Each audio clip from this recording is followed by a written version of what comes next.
Hoje, como é o último domingo do mês, os irmãos sabem que nós sempre teremos estudos fora da revista, no último domingo. Então, hoje a gente encerra essa primeira parte, que vem de 2 semanas atrás, que é o estudo desses temas isolados. E o tema de hoje é uma igreja reformada por Deus. Nós começamos a nossa escola hoje lendo Romanos 12, 1 e 2. E esse texto de Romanos 12, 1 a 2, nós vamos ler novamente para embasar boa parte daquilo que vai ser tratado nessa manhã.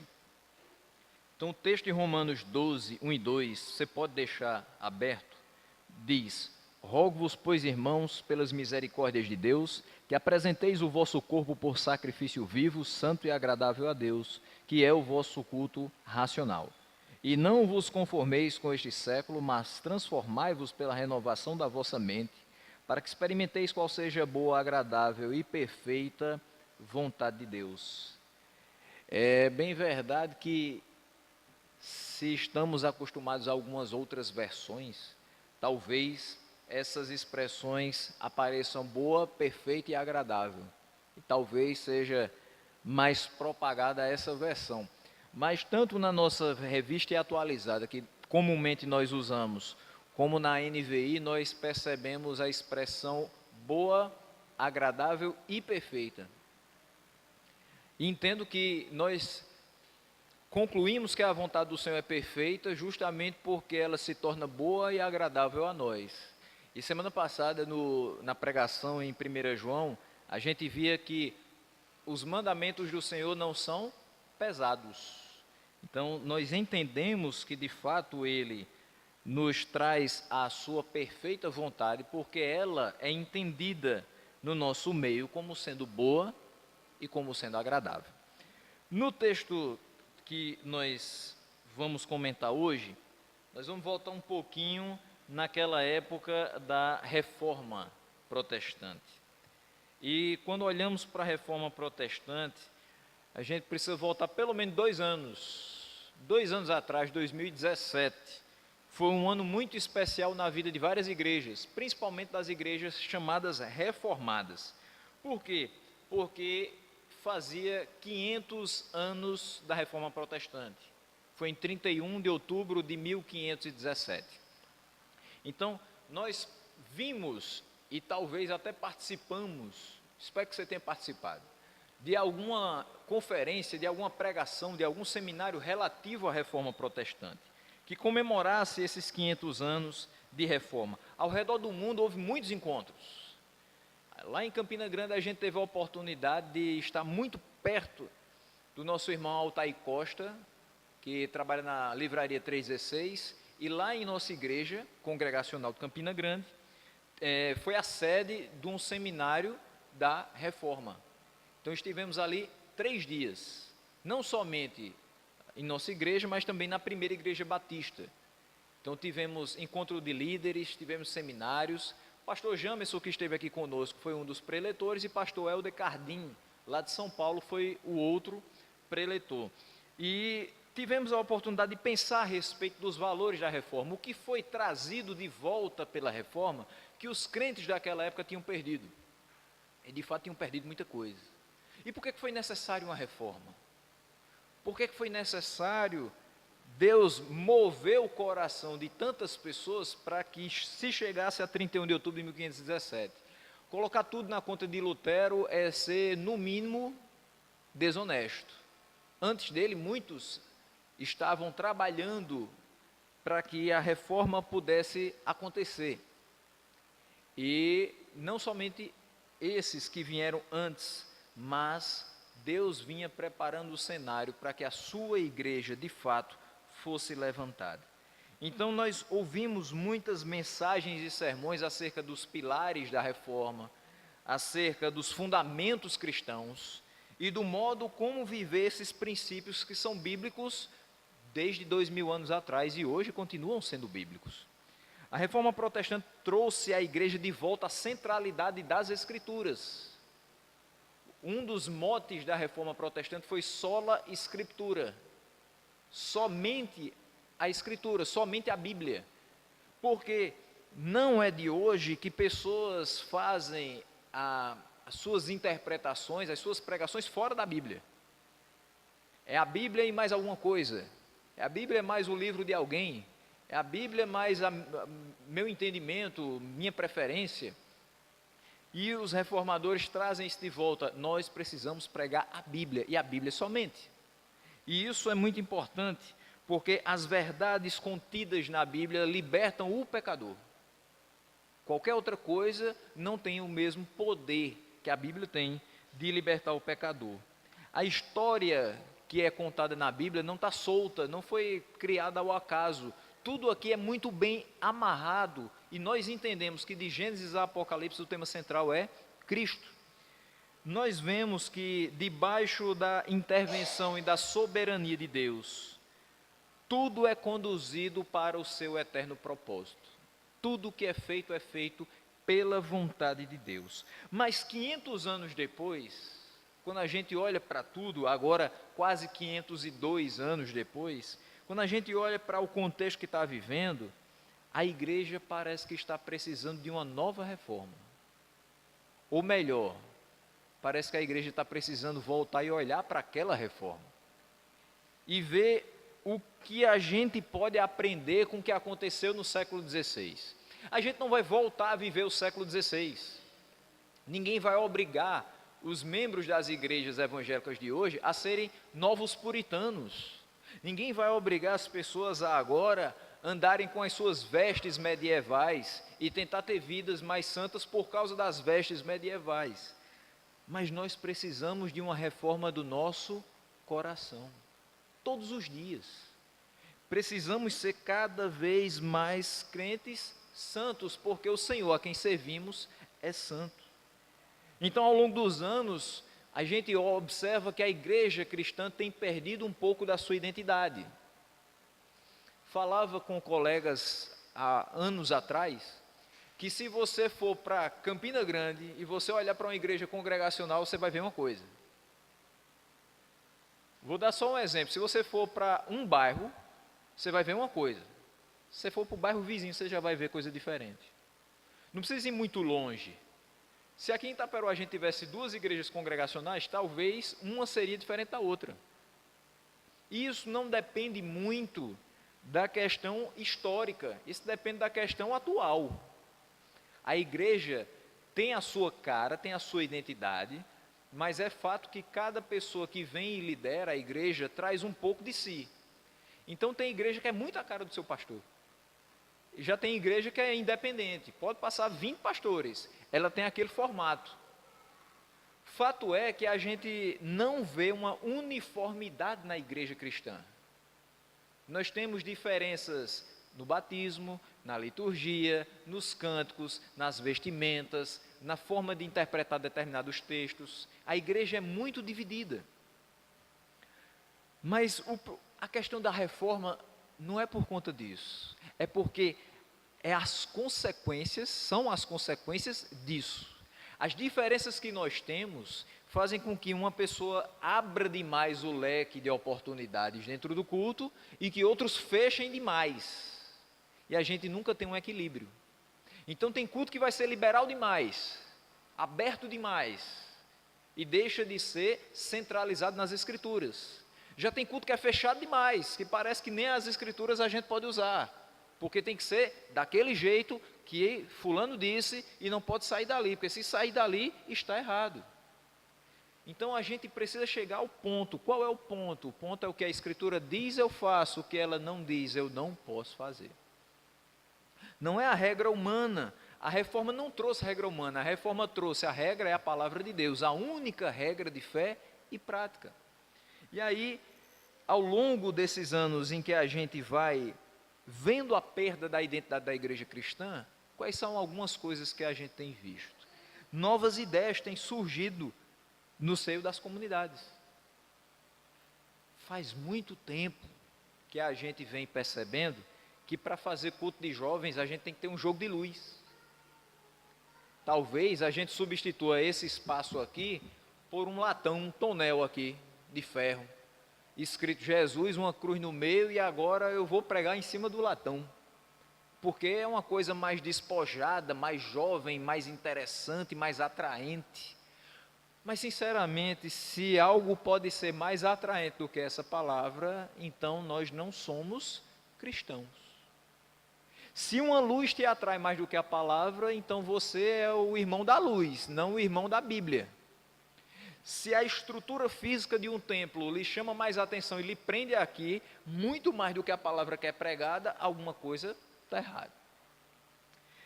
Mas não é somente algumas novas ideias físicas, como a introdução de luzes neon, a introdução de um gelo seco, canhão de luz e outras coisas mais.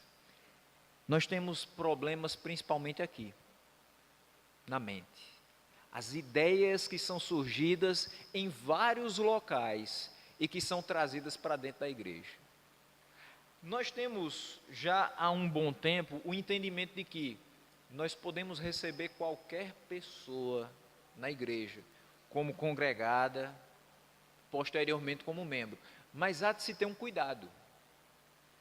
Quando nós aqui chegamos, fizemos a parte de discipulado, catecúmenos, com alguns irmãos, até chegar ao dia do batismo. Esse é o cuidado que se tem de trazer algumas coisas que talvez você até já saiba, mas que aquele período é preparatório para o batismo. Você vai ter isso em todas as igrejas cristãs genuínas. Mas e quando a pessoa vem de outra igreja que tem uma doutrina totalmente diferente da nossa? Nós precisamos fazer a mesma coisa, ensiná-la dentro da palavra.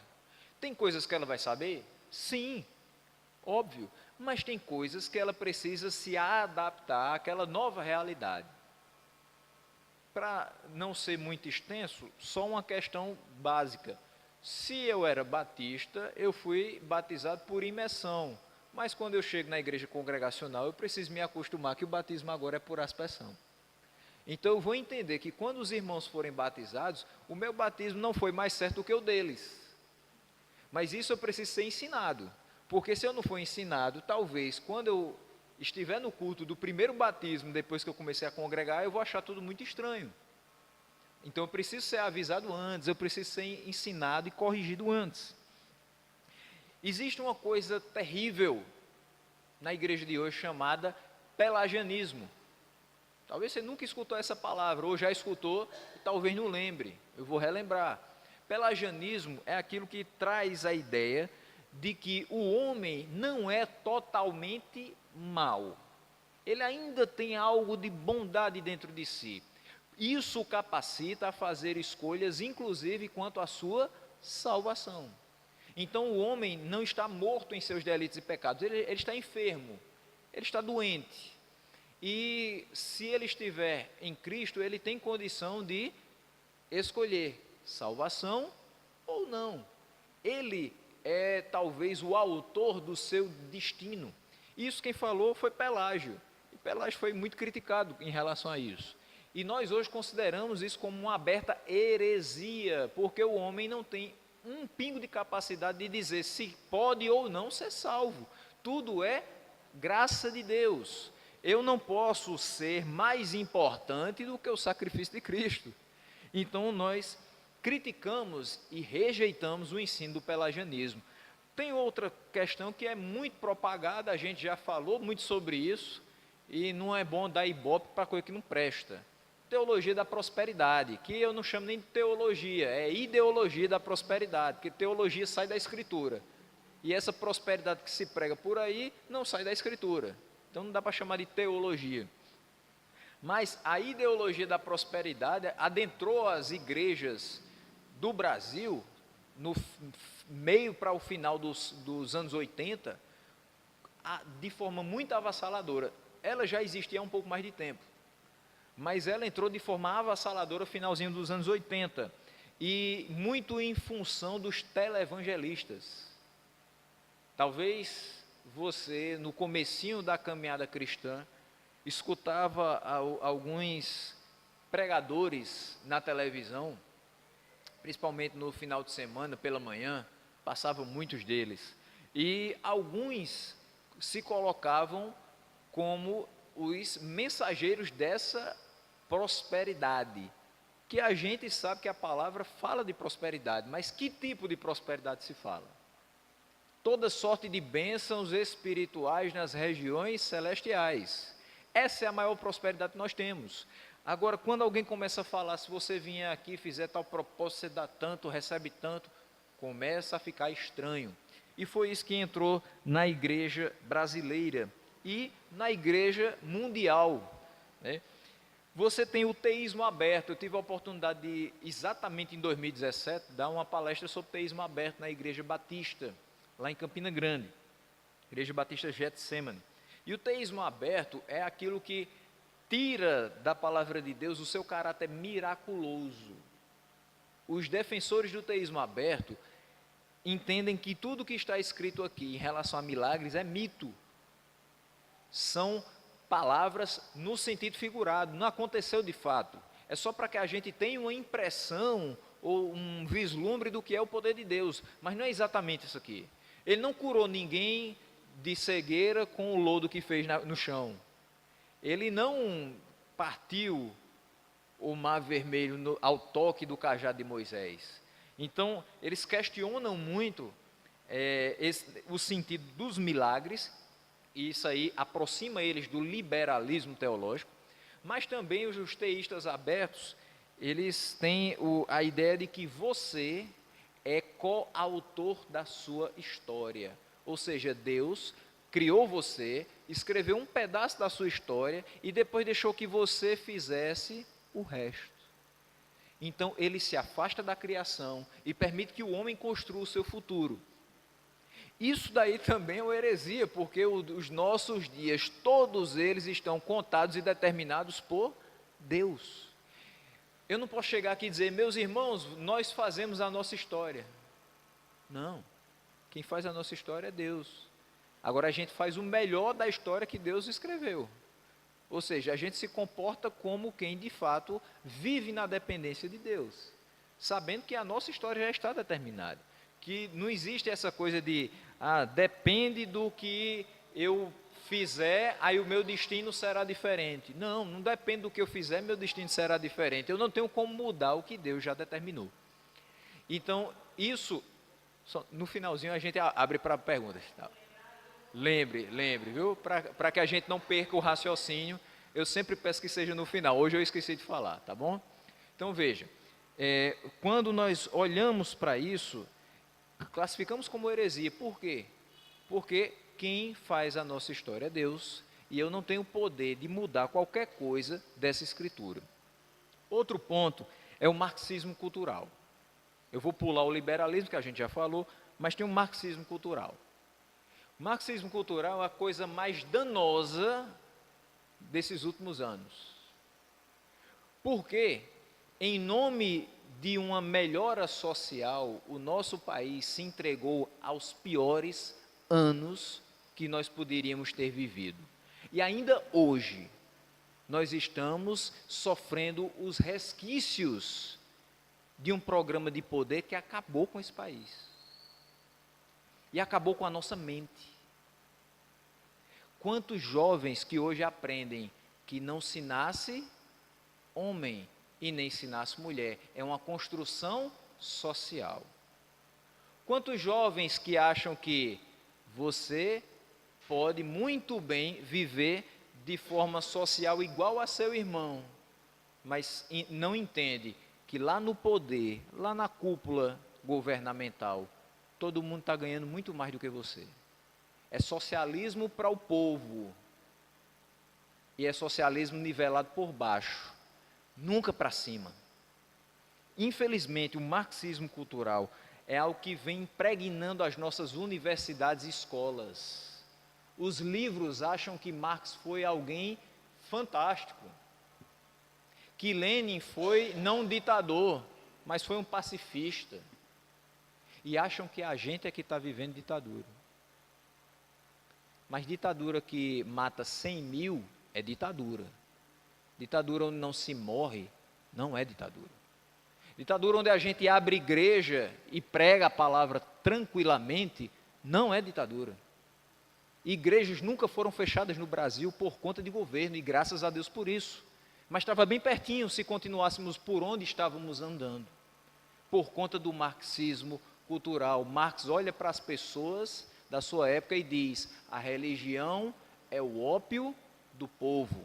Não existe religiosidade onde regimes totalitários, esquerdas e marxismo cultural imperam. Não existe. As religiões são abafadas, sufocadas até o final. E isso eu não estou falando só da religião cristã, eu estou falando de qualquer religião. Todos os regimes sufocam a religião, porque é a partir da religião que nós enxergamos a verdade. A partir da palavra de Deus, nós enxergamos a verdade. E um último ponto que tem dificultado a nossa vida enquanto cristãos é o secularismo. É quando a gente traz o que é do mundo para dentro. E a gente acha que a vida cristã pode ser vivida através desse ativismo tão grande. Então eu vivo mais para o meu trabalho do que para a minha vida cristã. Eu vivo mais para as minhas necessidades de lazer, por exemplo, do que para a minha vida cristã. Eu me encho de atividades e não sobra um tempo sequer para Deus. E tudo na minha vida agora se torna secular. Quando nós entendemos que na vida do cristão verdadeiro nada é secular. Algumas pessoas me perguntam: o que é que você faz na sua vida secular? Eu digo: eu não tenho vida secular, porque a minha vida é de Deus. Tudo que eu faço é sagrado, o meu trabalho é sagrado, minha família é sagrada, o ministério é sagrado, o meu acordar e o meu deitar é sagrado, porque eu vivo a vida para Ele.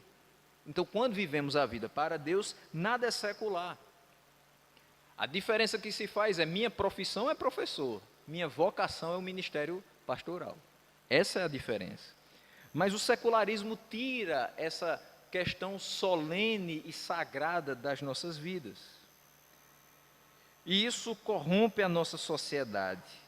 E nós precisamos trazer de volta essa sociedade para a palavra de Deus. Atos 2:42 traz o início da igreja cristã. O surgimento de uma comunidade que foi transformada por Deus. Uma grande quantidade de judeus que foi transformada agora pela mensagem cristã. E agora começa a viver não mais sob o jugo da lei, mas sim experimentando lei e graça.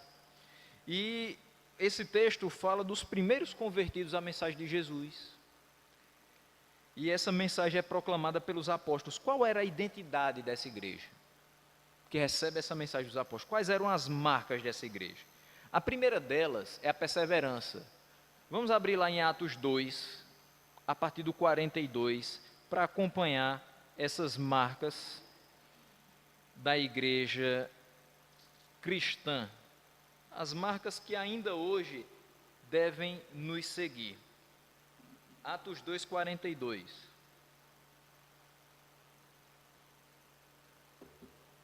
O texto começa dizendo: e perseveravam na doutrina dos apóstolos e na comunhão, no partir do pão e nas orações.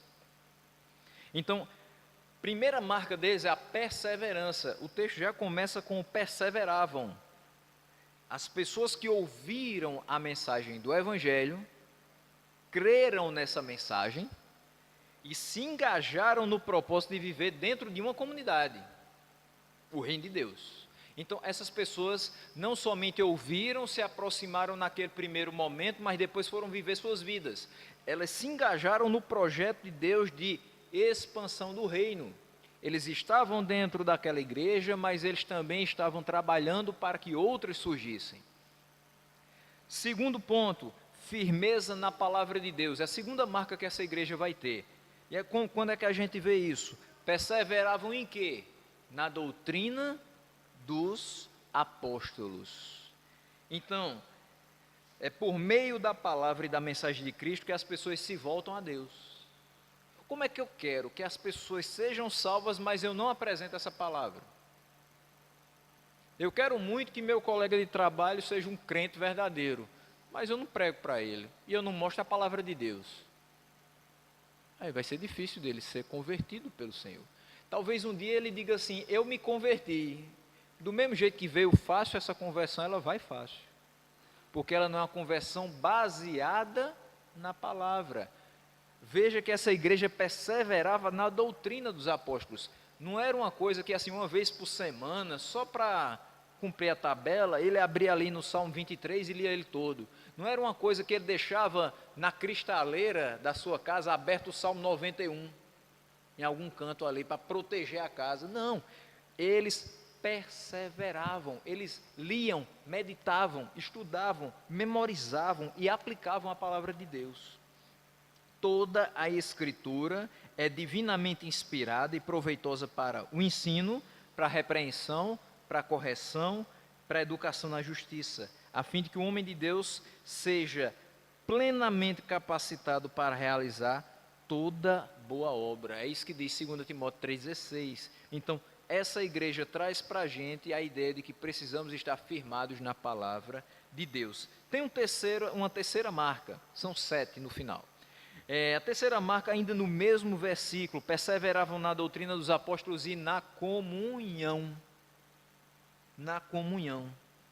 Então, essa igreja vivia em comunhão, em unidade.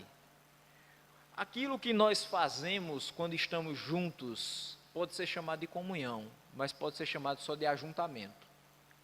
Eu gosto muito de uma canção do Vencedores por Cristo, aí já vai 1900 e alguma coisa, que eles cantavam o seguinte: vem e sopra sobre nós teu sopro, reunidos neste ajuntamento.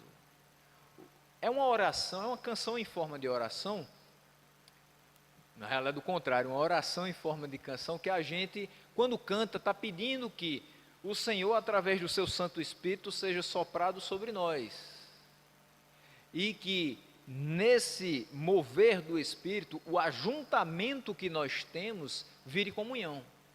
Porque eu posso ter 25 pessoas juntas, no mesmo ambiente, e nenhuma ter comunhão umas com as outras.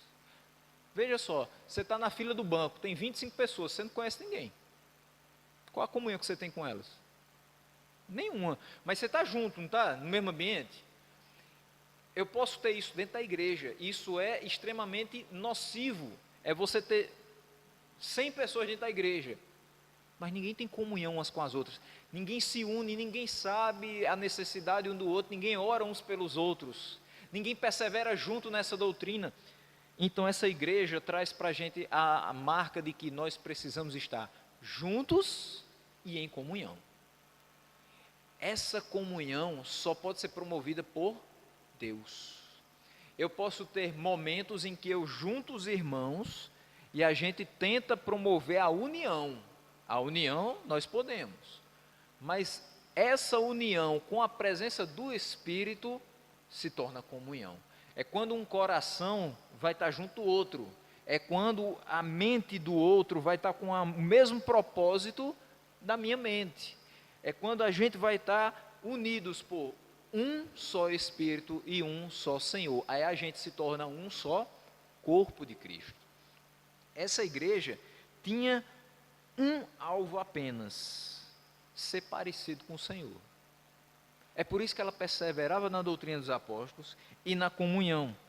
A comunhão é base do discipulado e da vida cristã. Como é que eu vou discipular alguém se eu não caminho junto com ela? Como é que eu vou viver a vida cristã isolado na minha casa? Então, a comunhão é necessária, porque quando nós caminhamos juntos, nós somos fortalecidos na nossa fé e nós somos fortalecidos no amor de Cristo. Nós podemos rever a nossa conduta dia a dia. Quando eu olho para um irmão que tem acertado e eu olho para mim, eu digo, eu não estou fazendo exatamente o que Deus pediu para eu fazer. Eu me espelho naquele irmão e eu digo, eu vou seguir as passadas dele aqui, porque ele está seguindo os passos de Cristo. Então a gente revê essa conduta e procura fazer melhor o nosso trabalho para o Senhor e busca esse alvo de ser mais parecido com Ele. Mas o mesmo versículo 42 ainda traz a quarta marca. E a quarta marca é o compromisso com a ceia do Senhor, que hoje estaremos realizando. Ele diz que perseveravam na doutrina dos apóstolos, na comunhão, no partir do pão e nas orações. Partir do pão. Esse partir do pão é o compromisso com a ceia do Senhor. Quando nós participamos da ceia, nós temos comunhão com Cristo, mas também com a igreja. Eu não tenho condição de celebrar a ceia do Senhor a quem não está em comunhão com a igreja. Uma das marcas da verdadeira igreja cristã é a correta administração dos sacramentos, batismo e ceia. Eu só batizo quando eu percebo que aquele futuro membro tem firmeza no Evangelho. Então, nós passamos aqui quase 5 meses, ano passado. Depois disso, vieram oficiais, tivemos uma reunião, perguntamos algumas coisas aos irmãos. Em tudo isso, a gente foi vendo a firmeza de cada um, fora o testemunho que é dado todos os dias. A partir desse momento, você, sim, tem firmeza para batizar. Então, você tem um compromisso com o batismo e com a comunhão com Cristo. Mas, não quer dizer que a partir do momento que eu sou batizado, eu nunca mais vou pecar. Vou pecar. Mas a questão é que esses meus pecados não podem se tornar comuns, prazerosos. Nós sabemos que pecamos, mas em momento algum a nossa alma se preenche com isso e tem prazer nisso.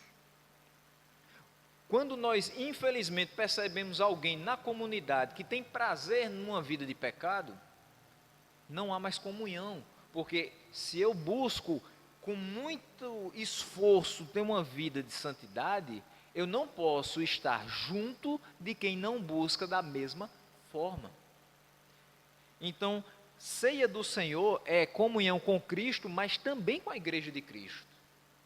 Eu acho muito interessante a palavra de um pastor que foi questionado a respeito de algumas coisas que ele fazia. E esse pastor olhava para a gente e falava assim, eu falo coisas nos cultos que talvez os irmãos achem até ruim, porque eu sou muito detalhista, eu dou os detalhes de cada coisa que eu faço. E aí os irmãos às vezes chegavam para ele e diziam assim, pastor, não precisa dizer que vai fazer isso não, o senhor é livre para fazer essas coisas mesmo, o senhor é livre para decidir se quiser, não tem problema não. Mas ele fazia questão de dizer cada mínima coisa que era executada na igreja, para que os irmãos ficassem cientes. E um belo dia a irmã disse assim, pastor, para que o senhor está dando tanta satisfação? Ele disse, porque eu tenho satisfação a dar a Deus e ao povo de Deus. Eu acho isso muito importante. Você não pode ser pastor que acha que não tem a mínima satisfação a dar para a igreja. Por quê? Dependendo das coisas que você estiver fazendo lá fora, você não deve estar aqui dentro. Ou seja, quando a conduta do pastor fere as escrituras, ele quebra a comunhão com a igreja. Automaticamente já estava quebrada a comunhão com Cristo. E ele não tem a mínima condição de estar encaminhando o rebanho do Senhor. Então veja como é sério esse cenário que se desenha em Atos 2:42. A igreja precisa ter no seu entendimento da palavra um compromisso muito sério com a ceia do Senhor. O momento que nós vamos fazer hoje à noite não é mais um domingo, não é mais um momento que a gente vai ter aqui uma mesa com os elementos, não é mais um momento em que a gente vai pegar um pãozinho e um cálice e vai orar, não. É o momento, o grande momento da vida cristã, é o momento que nós relembramos que nós estávamos mortos e fomos vivificados em Cristo. E isso não pode sair da nossa mente. É o momento em que nós estamos, de fato, relembrando o sacrifício de Cristo. Se isso for feito de uma forma banal, de uma forma como se todo dia isso acontece, e não tem tanta importância, não existe compromisso com essa ceia. E aí todo mundo pode ser, e tanto faz como tanto fez, e não é isso que é expresso na palavra. A ceia do Senhor é a celebração daqueles que tiveram as suas vidas resgatadas pela graça. Entenda isso. A ceia do Senhor, que nós vamos celebrar hoje à noite, é a celebração, é a festa daqueles que foram resgatados pela graça. Você não fez absolutamente nada para estar aqui, mas Cristo, através do seu sangue, lavou suas vestes sujas do pecado, para que você pudesse sentar à mesa com o Pai. Depois ele vai dizer que as vidas que estavam perdidas foram achadas. Então nós somos aqueles que foram achados por Deus. Depois ele vai dizer que a ceia do Senhor nos motiva a olhar para os de fora e compartilhar dessa graça absurda que é capaz de transformar aqueles com quem nos relacionamos. Ou seja, a ceia do Senhor tem um quê de missões aí. Porque a gente olha para a ceia do Senhor e diz: eu tenho na minha vida a graça do Senhor. A motivação que é gerada no meu coração, eu quero que outros tenham essa graça também. Que outros tenham essa transformação de vida e que possam entender que as suas vidas são agora para o Senhor. A ceia do Senhor nos faz lembrar de histórias que começam aqui, são festejadas agora e vão continuar na comunhão da eternidade. Você está aqui hoje porque Ele te salvou. Você vai celebrar hoje, mas a festa não acaba aqui, continua no céu. É uma igreja que ora, porque ele diz: perseveravam, primeira marca, na doutrina, firmeza na palavra. Terceiro, na comunhão. Quarto, no partir do pão, compromisso com a ceia. Quinta marca, é uma igreja que ora. O tempo despendido em oração nunca é tempo desperdiçado. E às vezes a gente fica assim: será que eu vou sair de casa hoje para ir orar? Vou não, estou muito cansado. Isso eu não estou dizendo para dar indireta aos irmãos não, viu? Porque eu também fico cansado e eu também, tem dias que eu digo: hoje não vai dar. E o dia de oração da gente era terça-feira, agora mudou para quinta. E na terça-feira eu trabalho o dia todo. Eu fiquei assim: pronto, agora eu vou só para o culto de oração. E é interessante porque a gente às vezes se acostuma tanto a ir para o estudo, porque acha que vai aprender, mas na oração a gente também aprende. E é interessante como nessas últimas semanas que a gente só está mais frequente nas quintas-feiras, por questão do meu trabalho, como a gente continua aprendendo, mesmo que não tenha ministração direta da palavra. A gente aprende com a necessidade dos irmãos, aprende com a fé dos irmãos, a gente aprende com a perseverança dos irmãos que estão ali todo domingo, toda quinta-feira. É interessante que tem irmãos ali que desde que a gente chegou, e já faz quase 1 ano e meio, vai fazer agora, em abril, 8 de abril, 1 ano e meio de igreja e a gente vê os mesmos pedidos de alguns irmãos. Isso chama-se perseverança. Eu estou há 1 ano e meio pedindo pelas mesmas pessoas.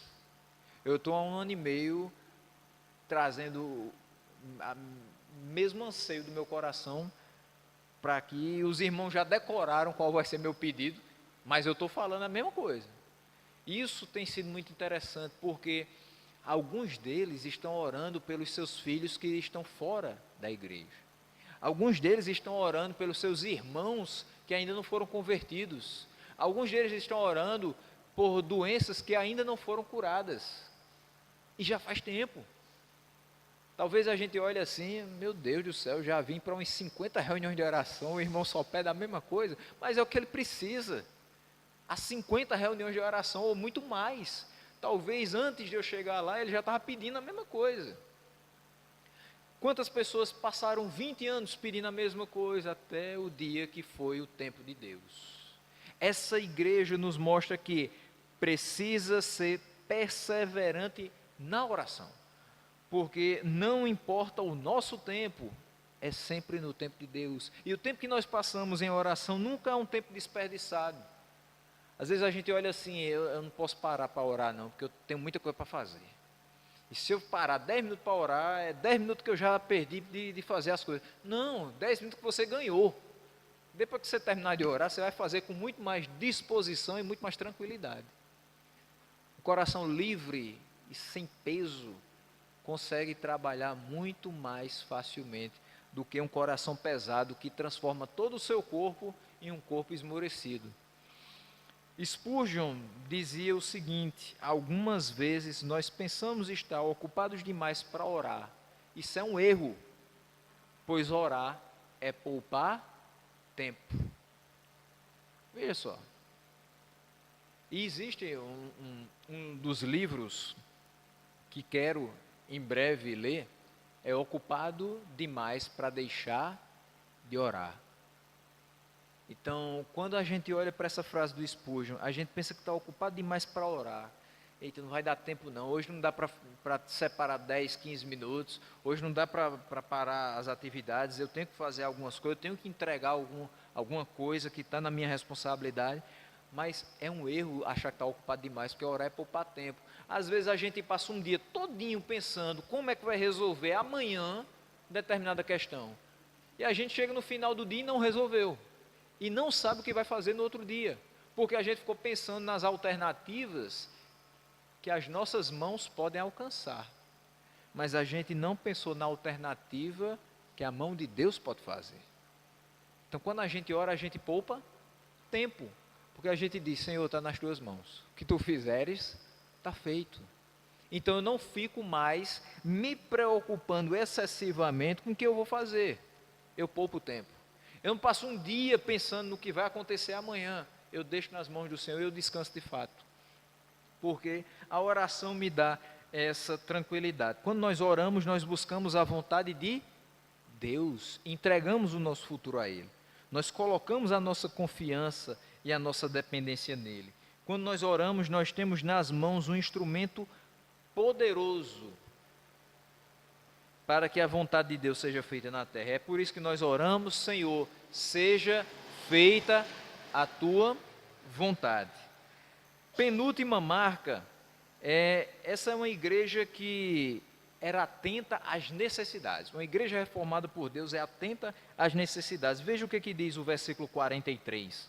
Em cada alma havia temor, e muitos prodígios e sinais eram feitos por intermédio dos apóstolos.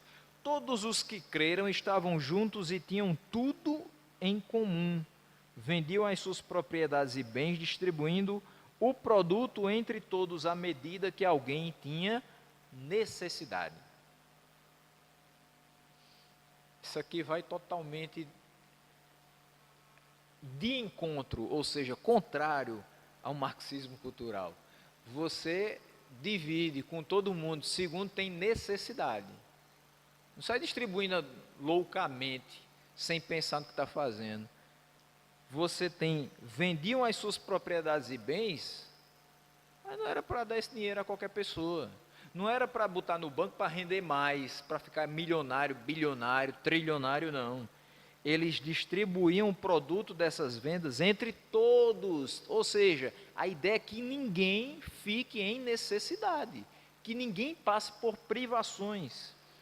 E ele diz, isso era a medida que as pessoas tinham a necessidade. Ou seja, precisava de que alguém nessa igreja administrasse esses recursos e olhasse para a necessidade daquelas pessoas, estivesse atento às necessidades, porque à medida que cada um tivesse, ia sendo distribuído. Nós precisamos hoje ter pessoas que estejam atentas às necessidades.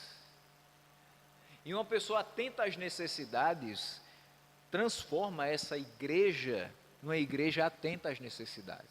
Eu só preciso de uma pessoa que entenda a necessidade do próximo para que a igreja se torne atenta às necessidades. Agora também eu só preciso de uma pessoa que esteja desatenta às necessidades do próximo e que esteja com má vontade de ajudar o próximo. Essa igreja deixa de ser atenta às necessidades.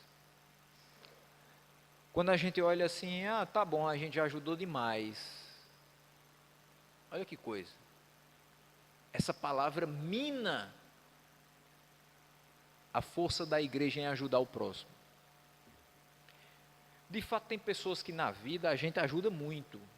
Talvez você tenha um familiar que ele já errou uma vez, você ajudou a levantar e botou no caminho de novo, aí ele caiu de novo, aí você levantou ele mais uma vez, aí ele cai de novo, aí você diz, tá bom, já lhe ajudei demais, já deu. Você já está brincando demais com a sorte. Só que no reino de Deus a gente tem que ajudar a levantar quantas vezes for preciso. Nunca vai existir uma pessoa que a gente vai dizer assim, não, essa aí a gente já ajudou demais. Se for crente de verdade, a gente continua ajudando. Em todas as suas necessidades. E a principal é a espiritual. Porque se o espiritual está bem, o resto vai bem. Mas se o espiritual está mal, fica difícil a gente ter progresso na vida. A gente só não vai ajudar eternamente pecadores impenitentes. Que a gente já estudou aqui no sábado o que são. São aqueles que não vão se corrigir de maneira alguma. Mas aquele que é crente, que tem caído por dificuldades na sua vida espiritual, nós temos por obrigação auxiliar. Suportai os mais fracos. Mas é fraco, são os mortos não. Os mortos em delitos e pecados, Deus toma conta. Mas os fracos, a igreja precisa tomar conta deles. Uma das marcas da igreja é comunhão e unidade. Se nós temos comunhão e unidade, como é que eu vou olhar para uma pessoa que tem necessidades e vou dizer, Deus abençoe, eu não posso fazer nada? Como é que eu vou dizer, meu irmão, passa amanhã, porque hoje tem não? Tendo. A palavra fala sobre isso. Se você vê o seu irmão que está sofrendo e despedi-lo, tendo condição de auxiliá-lo, você está pecando. Tiago diz que se nós sabemos que podemos fazer o bem e não fazemos, nisto estamos pecando. Então, se temos como marca comunhão e unidade, precisamos ter como marca o auxílio aos necessitados. Cuidar daqueles que precisam é responsabilidade da igreja. E eu fecho com o sentido de que é uma igreja que louva e glorifica a Deus. Vive para a glória de Deus.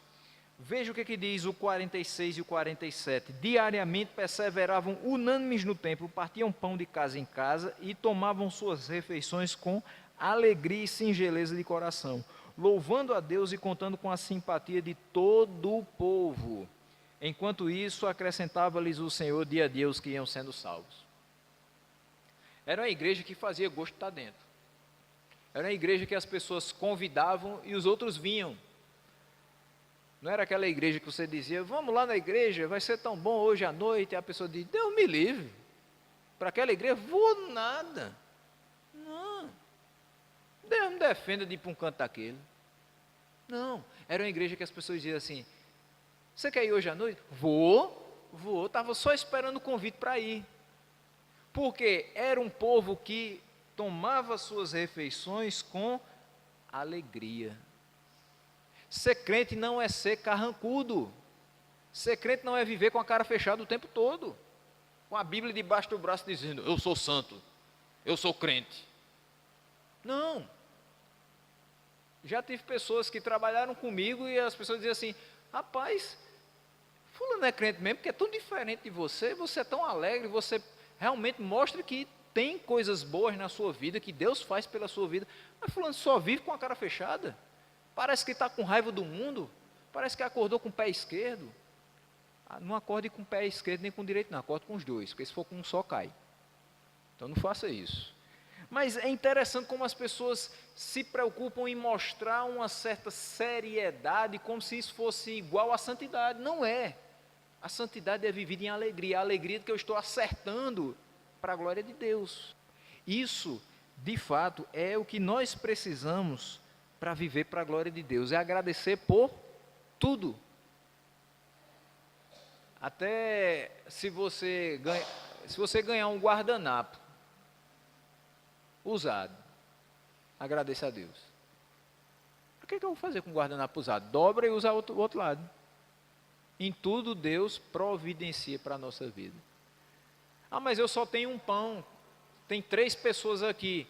Pega uma faca, 3 partes, ninguém vai passar fome. Tudo feito para a glória de Deus sai de fato para o nosso benefício. Esse povo louvava a Deus e contava com a simpatia de todo o povo. Não era uma igreja isolada, não era igreja de pessoas carrancudas, não era uma igreja que se afastava do mundo que precisava alcançar. Era uma igreja que contava com a simpatia das pessoas. Dizia assim: ah, você faz parte daquela igreja? Que coisa boa. Eu não faço parte da igreja de vocês, mas eu gosto muito do pessoal de lá. Sabe essa coisa que você pode ir no mercado e dizer: eu sou ali daquela igreja congregacional ali no bairro São José. Aí a pessoa diz: ah, legal, eu conheço algumas pessoas de lá, eu gosto muito do pessoal de lá. Quando tiver alguma coisa lá na igreja, chama a gente. Essa simpatia, que quando você convida, a pessoa diz: eu vou. Quando você incentiva ela, ela participa. Isso é muito bom. Precisamos ter a simpatia de todo o povo, porque é assim que o Senhor vai acrescentar dia a dia os que vão sendo salvos.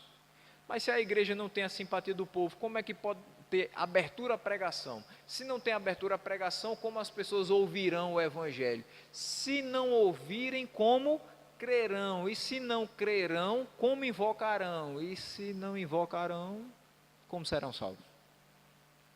A igreja precisa da simpatia do povo, entendendo que nós andamos na contramão do mundo, sim, mas não estamos de mal com o mundo, entendendo que a pregação é nossa, sim, mas é o Espírito Santo que realiza toda a obra e acrescenta os seus eleitos dentro do corpo de Cristo.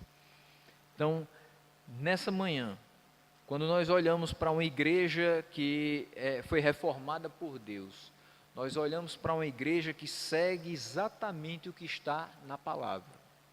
A igreja reformada nos nossos dias talvez tenha passado um pouco do ponto com relação ao legalismo.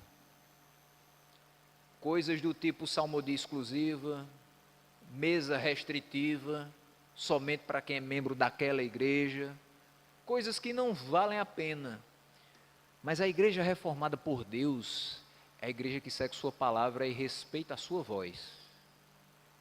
E a sua voz nos diz: ide por todo o mundo, pregai o evangelho a toda criatura. É assim que quem crê e for batizado será salvo, e quem não crê será condenado. Mas ele nos chama a fazer a sua vontade e encher as igrejas de pessoas transformadas, reformadas, feitas de novo por Ele. Ele não nos chama a ser legalistas, a ser pessoas que vivem por regras humanas, mas apenas pela regra de fé e prática que é a palavra do Senhor. Atos 2, 42 a 47 mostram uma igreja viva, vibrante, atenta às necessidades, uma igreja bíblica. A igreja reformada por Deus é uma igreja bíblica. Que nós sejamos essa igreja reformada por Deus, bíblica, atenta a tudo e a todos, e que preste bons serviços à sociedade onde ela está instalada. Uma igreja que seja relevante, uma igreja que possa trazer benefícios para o reino de Deus. Esse é o grande objetivo de uma igreja em qualquer local onde ela for plantada. Que Deus possa nos abençoar